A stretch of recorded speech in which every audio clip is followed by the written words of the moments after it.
Hi, welcome and thanks for joining me.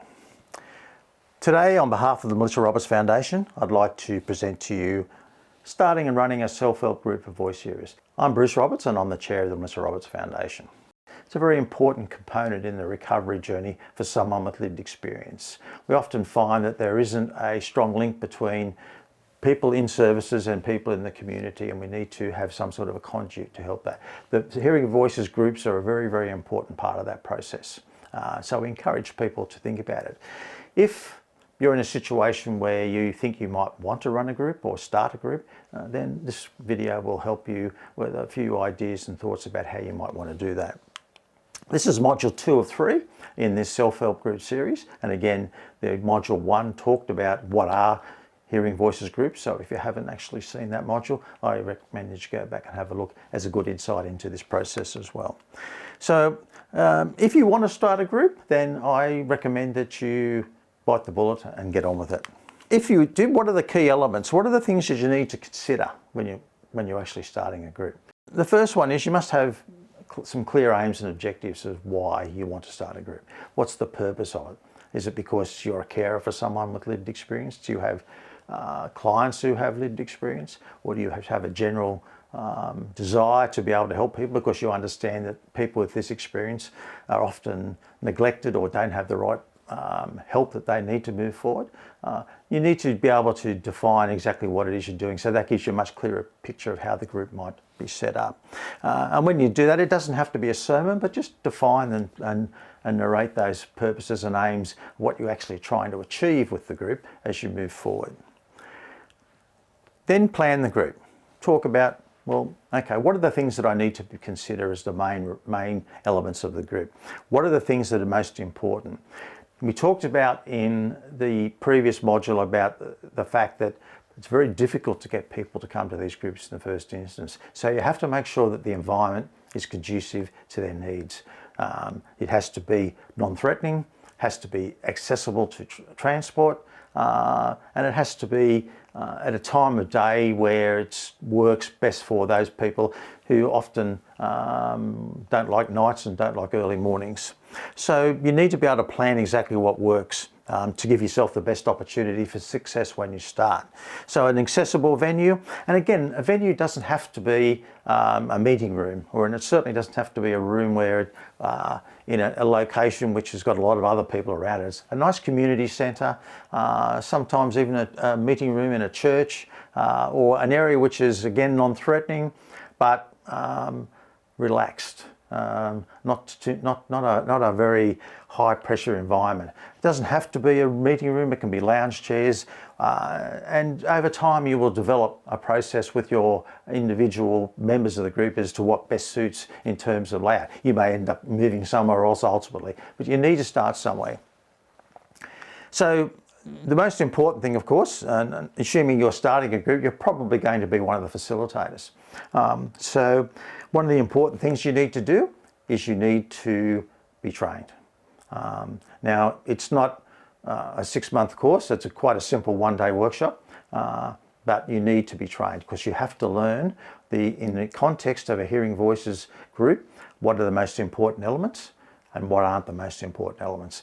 Now, we have module 3 in this series talks about how to facilitate a group, so we won't get into too much detail about that here, but I encourage you, if you want to start a group, you need to do that, and then you need to look at what the elements are to take forward the training. Resources is very important. The groups themselves aren't driven by agenda. You don't sit down every day and work down what you're going to do tonight or tomorrow and take it to the group. It's about what happens on the day or night, whatever the situation is, and it should be the decision of the group, nothing to do with the facilitator. It should be the decision of the group. They can talk about their voice experience, they can talk about football, they can talk about music, they can do whatever they want. That's their choice because collective ownership of the group is the most important component. They have to own the group, otherwise they'll take no responsibility for actions within the group. We'll talk more about that under facilitation. So the resources would be helpful, would be things that are available on the Melissa Roberts Foundation. For example, if you did the training with us, we would give you access to a portal on our website which gives you resources that you can use within the group. We would always strongly suggest that you only use those resources on a drip feed basis and only use it if and when it's the members of the group are receptive to it, because again, it's their group, it's their time. It is a social support group, it's not a clinical group. You can introduce stories and narratives of people who've recovered, which is a very hopeful and promising part. You can show videos, you can do all those things, but again, you do it at the total agreement and consent of the members of the group. So always remember that. What are some of the barriers you might face? Resistance from professionals. I must say that I'm very happy that, in our experience, when we first started as the Melissa Roberts Foundation, we first started setting up groups, we were taboo. The mental health services and non-government organisations didn't want to know about us, and they certainly didn't refer any of their clients to us. That's all changed. We go in now and we train people in those organisations how to facilitate groups, and they set up their own groups. So that has a shift. But there are people out there, professionals out there, who perhaps would not recommend. But that's something that you need to work with. And part of the process of us trying to, as an organisation, to do presentations around the groups and other things that we do helps break down a lot of those barriers as we move forward. The biggest issue and resistance or barrier you might face will be actually getting voice hearers to attend the group. So what we find is that there's a huge fear of, because of the stigma attached to voices, but also because a lot of these people aren't prepared to disclose any aspects of their trauma. And this isn't the forum for it anyway, unless of course they wish to talk about it. This is a social support group. It's not a clinical therapy group. We're not searching for them to share their life story with us, but we welcome it if they wish to. But it's very difficult to get them to come to the group in the first instance. But once they get there, in most cases, they will embrace it and move forward. In other cases, they won't come, or they'll stay a short time and go, or after the first meeting, you'll never see them again. I'll give you an example. I ran a group at Randwick, and there was a young boy there who was about 18 years of age, and his name I'll say was Johnny, for the sake of the exercise. Now, Johnny would come and he would have a hoodie on, and he would sit at the table and he would put his head down and he would say nothing. And this would happen meeting after meeting after meeting after meeting. Now, essentially, what the people in the group came to me one day and said, "Look, why does this guy come to the group? He doesn't participate." And I said, "Well, yes, he does." And I said, "What do you mean?" I said, "Well, he listens. And he comes to the group. Every meeting he comes to the group and he's there with his head down, sure, but he listens. And as we know, as we've agreed, he doesn't have to participate if he doesn't want to." So after a few more meetings, I bit the bullet. Just asked him, I said, "Johnny, would you like to share with the group a bit about your journey?" And he said, "No, I wouldn't, because if I did," he said, "everyone in this room would run out the door." And I said, "Okay, well, I'll let the group make the decisions. What would you like to do?" And they said, "I would like to hear his story." So Johnny gave it to them with both barrels for 5 minutes. He just went off. And then he stopped, came up for air and looked around expecting the room to be cleared. And the woman over there said, "Well, thanks, Johnny, for sharing that with you. I have empathy with that. I went through a similar situation myself." And someone on the other side said something similar. All of a sudden, the hoodie came off and Johnny was a sponge. He wanted to be involved. Now, Johnny's not recovered, but he's on that journey. He's been able now to start to communicate and have the conversations about his experience, which you'll learn in later modules on the Hearing Voices side is vital to the recovery journey. Fear of the unknown. Often we don't get too many issues where meetings become volatile, but we are sometimes dealing with people in a group that can be a bit high-powered and volatile. So managing that process is very important. We'll talk more about that though when we talk about facilitation. Again, don't wait to start a group. There's no point in having a group that's coming. The worst, because people aren't interested. You need to start. You need to bite the bullet. You need to say, okay, the group starts next Tuesday, whatever date, at 4 o'clock in the afternoon for an hour and a half. And this is the address, and this is the venue, and away you go.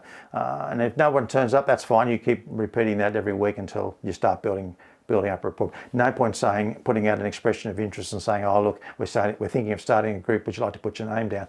Waste of time. Again, it's very hard to get them to come in the first place. They're not going to be interested in you being involved in a process where they're not really seeing anything. It's just an expression of interest. Your first group session, tell you what your first group session looks like. Everyone who's sitting around that table, their voices would be telling them not to trust the facilitator, that person is not there to help them, they're there to hinder them. You just look in their face, you look in their eyes, and that's what you'll see. So their voices will act up because you are a threat to them. You are a threat. These people are seeking some assistance in learning more about their experience. And we'll talk about the power balance between the voices and the voice era again in future modules. But it's a very important thing. So the voices will act up. So don't expect that people are going to be sitting there calm and collected. They're not.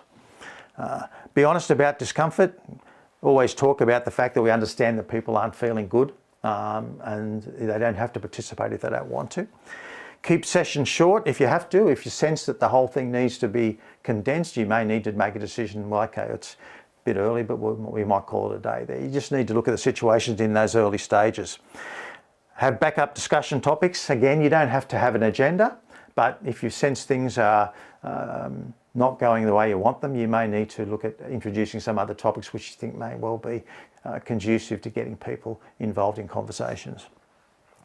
And again, remind them that the amount of participation that they have is totally up to them. They don't have to be involved at all. It's their group and their participation is totally at their volition. Group guideline. We don't use the word rules in groups, again, because of collective ownership. But we do have guidelines, or what some people call them comfort agreements, simply to set up a set of boundaries around how the group should operate. But it's important, and in fact it's essential, that those boundaries are established by the members. They're not established by the facilitator. You don't sit there and write down and say, okay, well, these are the things that we use as our guideline, and that's what we're going to abide by. Not happening. Let the group, over time, and it might take months to establish a proper set of guidelines, but once you do, you'll find it is a very, very important document, because if things start to go a bit astray, you can always refer back and say, hang on a second, this is the way we agreed to conduct ourselves in the group. So you agreed this, everyone's agreed it. They can't say, oh no, I wasn't part of it. You must get everybody to agree to it, and then you can move forward from there. Very powerful, because ownership of the group is part of their development in their character, part of their development in their social connection. So it's important that you do that. It also prompts a sense of safety and respect and ownership. So that's setting up and running a group in a very, very broad sense. And again, there's more information on the Melissa Roberts Foundation website if you want to dig deeper, or certainly come along to a training workshop in total if you wanted to look at more information. The next module that we'll deal with is facilitating the group, learning skills for running and sustaining a self-help group. So we hope you'll join us then and go forward. So after viewing this video, if any of the content has made you feel uncomfortable, or more so that you feel like you need some intervention or support, if you're in Australia, please contact Lifeline on 131 114, or certainly a family member or a friend to support you if you aren't feeling well. If you're coming from outside of Australia, if you're watching this video from other countries, please look at your own support mechanisms in your country, but don't be alone. Always look for support if you're feeling uncomfortable. Bye for now.